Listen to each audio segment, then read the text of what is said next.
Welcome to my new video.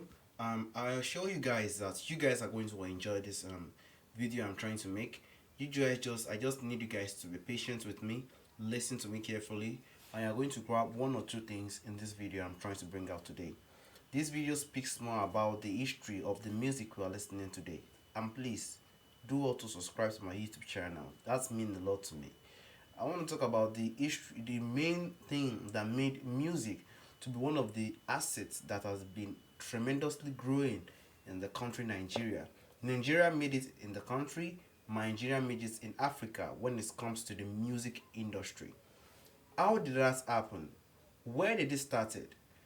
Now, firstly, I want to tell you guys the instrument that the musicians are using today is called the Afrobeat. It's the Afrobeat that our musicians are using today to produce music and to build themselves today to become one of the best in the world. And they're becoming the best. They are winning worldwide awards. They're winning awards in the United States. They're winning awards in the United Kingdom now. It's going more globally.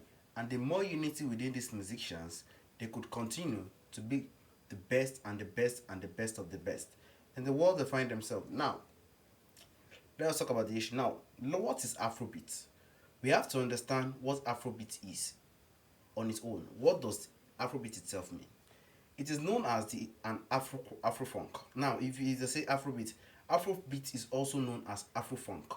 So if someone is saying Afrofunk, it's also an Afrobeat, which is known as a Nigerian music genre that involves the combination of West African musical styles. Now, you should understand that Afrobeat doesn't deal with Nigerian beats.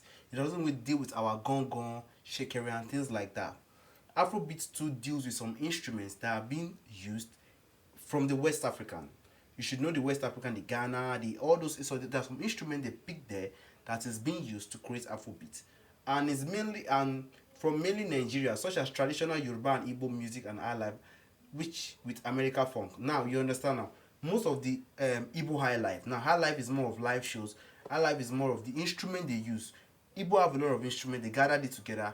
Likewise, Yoruba have a lot of instruments. They gathered it together. They used it to create something called the Afrobeat, with American funk, jazz, and soul influences. Now, American funk to there some American funk and jazz that was added to the Afrobeat. That's what makes the Afrobeat to be very very sweet, very very interesting to listen to, and the vibe is very very cool to listen to, and it has been growing tremendously in the world we find ourselves today. Now let's talk about the organs. The organs, that's the West African music. The organs, the traditional West African music varies due to the regional separation of the West Africa. Okay, this can be distinguished by two distinct categories. Now, the music can be distinguished in two distinct categories. That's the Islamic music and the indigenous cellular music. That's the organs. So now let's talk about the high life. Let's talk more about the high life. What was the high life all about? What does it define to us? And how does it come into play? The high life is a music genre that started in West Africa. Now, when we say high life is a genre that started in what in West Africa. Then along the coastal cities of presented the Ghana in the 19th century. Now you understand how the Afrobeat is being built. Afrobeat is not only built with the instruments in Africa and in Nigeria, which is Yoruba, Igbo, and Hausa. They are also being borrowed in some areas in the West Africa. Now, during its history as a colony of the British and through its trade routes in coastal area, it also uses melodic and mean rhyme structures of traditional African music. You can see, but it's typically played with Western instruments. That is the high laugh. The high laugh is most of the time played with the Western instrument. Now let's talk about the Yoruba music. We have lived in I don't know any of you, some of you guys that are listening to my video now might not have gotten to Nigeria, but you want to know more about the country, you want to know the history, you want to know some things about the country that you guys can use as an advantage when it comes to the future, if your opportunity to come to a country like that. So Yoruba music is a pattern. Yoruba music is more of I'll call it a marine song. It's always flow. You know, Yoruba speaking way. When Yoruba is speaking, you think they are singing music. Their Yoruba is more fluent. That's why I say people who sing Yoruba music, it's more easier to sing Yoruba music than to sing a English or Pidgin music. A Yoruba music is more fluential for you to sing or create music with Yoruba. Now, next is the pattern style of music practiced by the Yoruba people. of Nigeria. Likewise, the Togo and the Benin, they also practice this Yoruba music. So you should understand that the Togo and the Benin also practice the Yoruba music. Now let us go to the Igbo music now. The Igbo music is the music of an Igbo people. That one they don't deal with, they don't share it with anyone. They don't share it with the Benin, and they also did not share it with the Togo. It's only for them, and this is for them who are indigenous to the southern part of Nigeria. So the Igbo are the southern part of Nigeria. So they are the one that have their music, and I think their music is all those type of jazz, and more of the ones for Igbo. Let us go to funk. What is funk?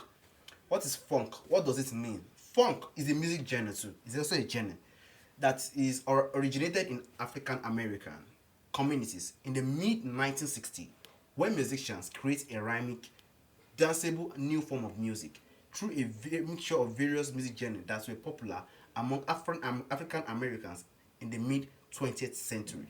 So it's more popular when it started around in the 1960s. Then it was built by the African Americans in the 20th century. That's around 19 something. So let us talk about jazz. What is jazz? You know, you guys might have been listening to jazz. What does jazz mean? Now, jazz is a music genre that is originated by African Americans. You see, majority of this funk, jazz, soul music, they are more originated from the African American communities. So this jazz is originated in New Orleans, Louisiana. So it's also in the late 19th and 20th century that they created jazz. So by the time you listen to jazz, jazz is a music genre. It is created by the African American communities in Louisiana. Do you understand? So it's around the 19th to 20th century they did that one. Then let's go to soul. Let's go to soul as a genre music. So it's also a popular music genre. Soul. You should know soul. Soul music are more of cool. When you listen to soul music, it's more of cool, more of calm and all that. Soul music is a music genre that also originated in the African American community. So this genre that I'm talking about are created in the African American community throughout the United States in the late 1950s and early 1960s. That was when soul music was created. In the late 1950s and early 1960s. That was when it was being built by the African American community in the United States. Now, you guys might have listened to Fuji music. Fuji is more of all these Fuji music. You guys might not understand Fuji music. You can get research on Fuji music. You can listen to Fuji music. It's more of played in Nigeria. It's more of a Nigerian music. It's more of a music that is originated by the same people. They are more of call for show events like wedding, remembrance, things like that. So Fuji is more of the people. Elderly people are the ones who love Fuji most in the country. Fuji is more of elderly people show, and I know of that. So Fuji is a popular Yoruba music genre. It arose from the improvisational wiri music.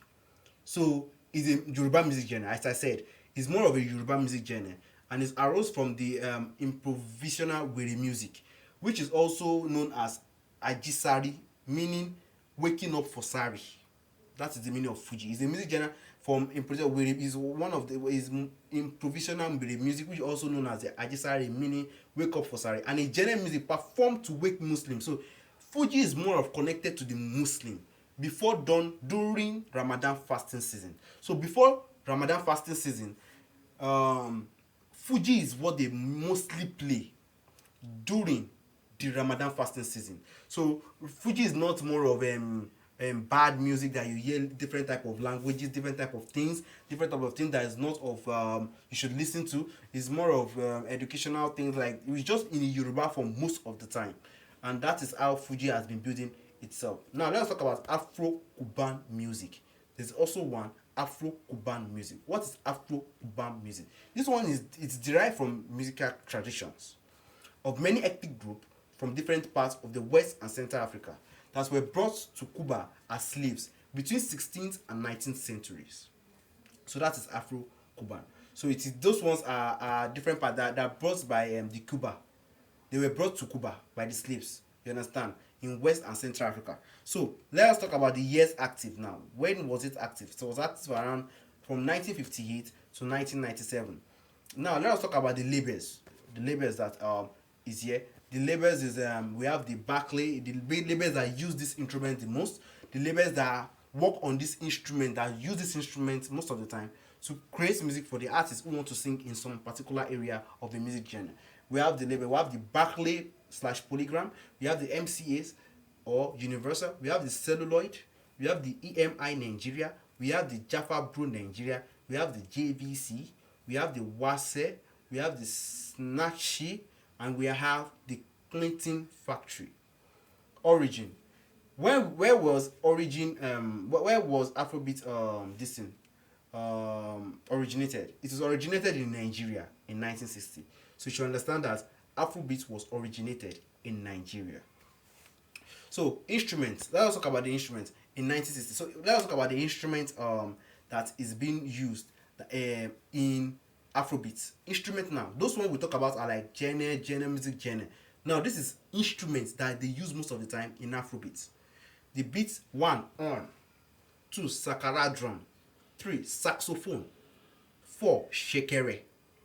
All these things people that understand will know shekere. 5 vocal, 6 ogene, 7 percussion, 8 bass guitar, 9 keyboard. These instruments I say are what they use most of the time when they want to create an Afrobeat. Afrobeat was pioneered in the 1960s by a known legend. I told you that it was originated in 1960, right? It was by a known legend, Fela Kuti. Now, we will say a little bit about Fela Kuti. We won't say much about him.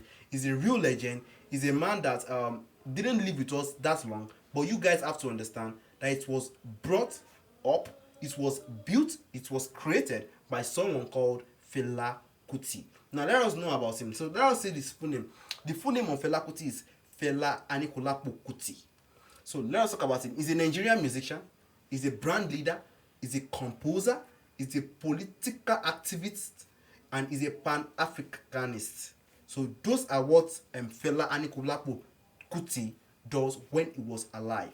Now, when was he born? He was born on the 15th of October 1938 in Abeokuta, Ogun State. He's my man. I'm also a Ogun State guy. And he also died in the 2nd of August 1997 in Lagos, Nigeria.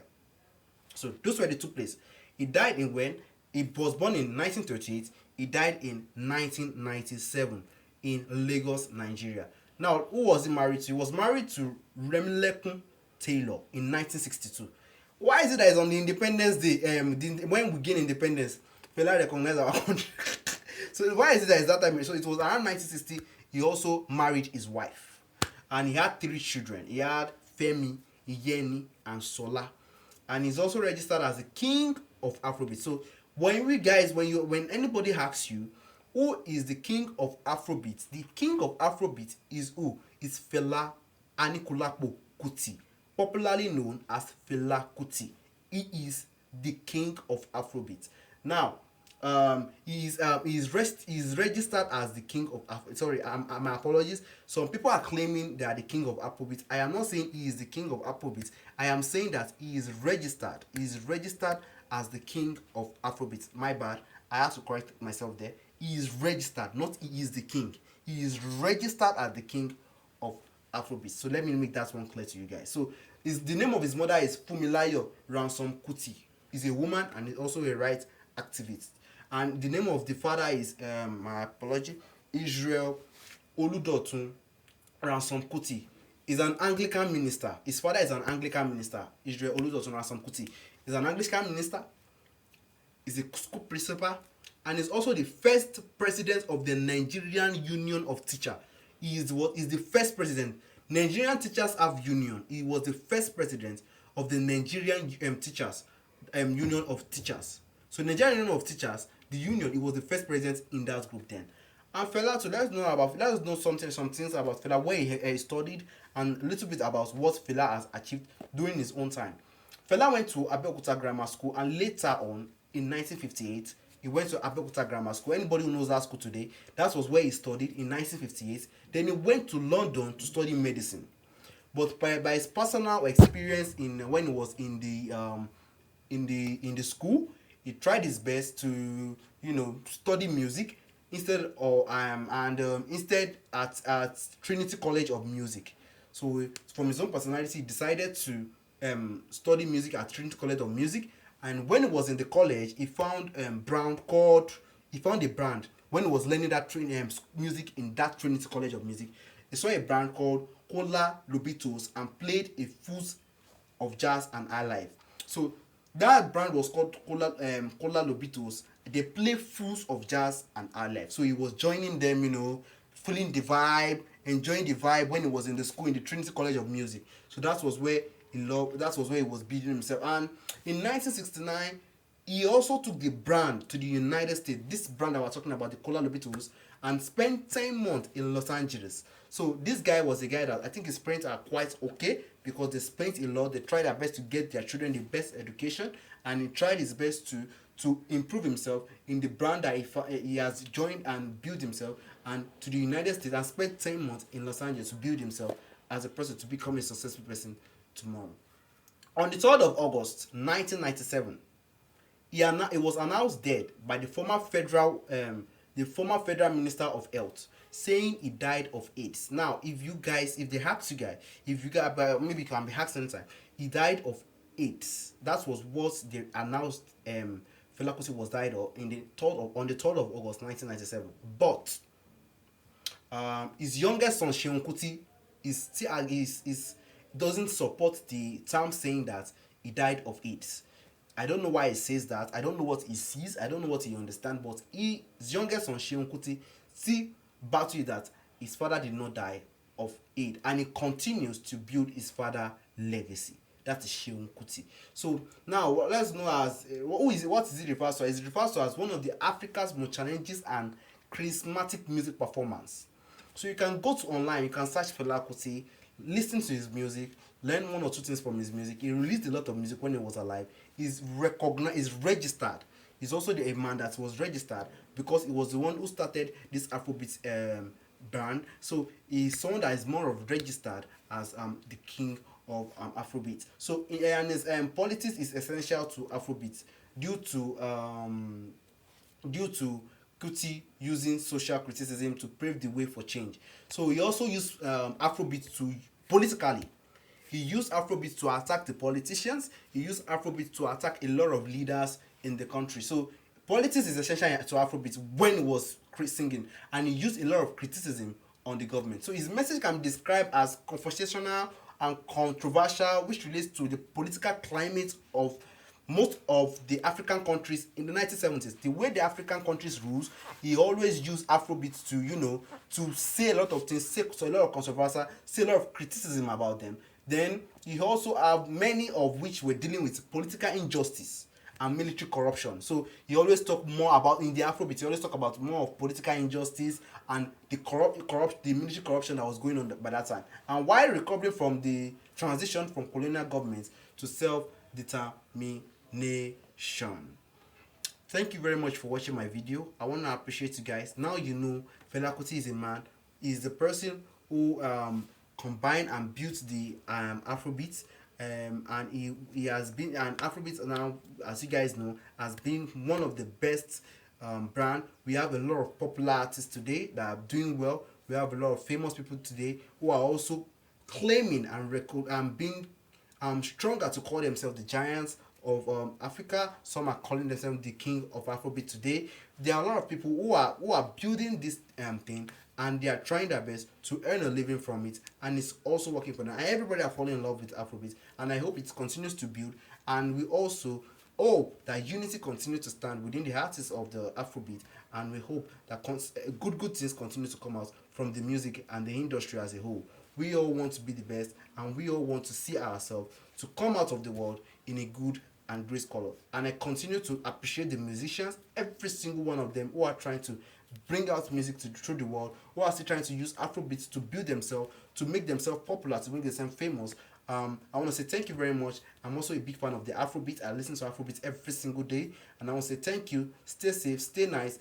It is to you guys, man. Kudos, and continue to stay stronger so we can continue to make the greatness and the blessings the country needs to go worldwide and making our country recognized in the way it should go. Thank you for watching my video. I want to tell you, please don't forget to subscribe to my video. Stay healthy, stay nice, and lastly, stay just stay fine. Thank you very